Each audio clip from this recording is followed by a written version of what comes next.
6 tonight, a female wrestler at the University of Michigan-Dearborn wants to wrestle men. She's taken down all her competition and won the last 2 women's national championships and now has her sights set on new challenges. However, there's one opponent that is standing in her way, and that's the National Collegiate Wrestling Association. 7 Action News reporter Alan Campbell live at the U of M Dearborn campus tonight with more on her toughest opponent yet. Alan?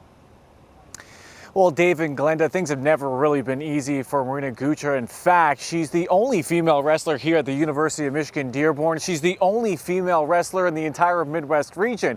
And the only opportunity she gets to wrestle is at the National Collegiate Wrestling Association National Championships. However, now Gucher tells me she wants the opportunity to wrestle against males again. I've been doing this my whole life, so it was kind of like the beginning of college when I realized this was an issue. Junior Marina Gucher is the only female wrestler at U of M Dearborn. She's a 2-time national women's wrestling champion. Just because I was able to get 2 national titles so far does not mean that I was at the level I want to be at. She wants to take on male wrestlers, but there's just one problem. Even though there's a whole bunch of men to wrestle, I don't get to compete since there's no woman, so the only competition I'm allowed to get is national, so I basically have to just be benched the whole time. The ACLU of Michigan has taken notice of Marina's desire to wrestle males and sent a letter to the NCAA. To urge them to change their rules.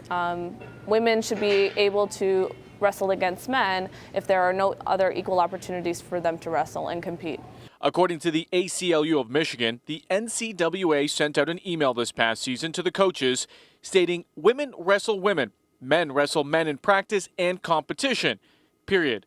For Gucher, she just wants a fair chance. It's just to have that equal opportunities. So it's not just wanting to wrestle against the guys. And the ACLU is hoping to hear back from the NCAA by November 7th. Also something worth noting here, Gucher tells me that she is the 2nd wrestler here in the state of Michigan to either reach or exceed 100 victories. And she tells me all of those were against male wrestlers.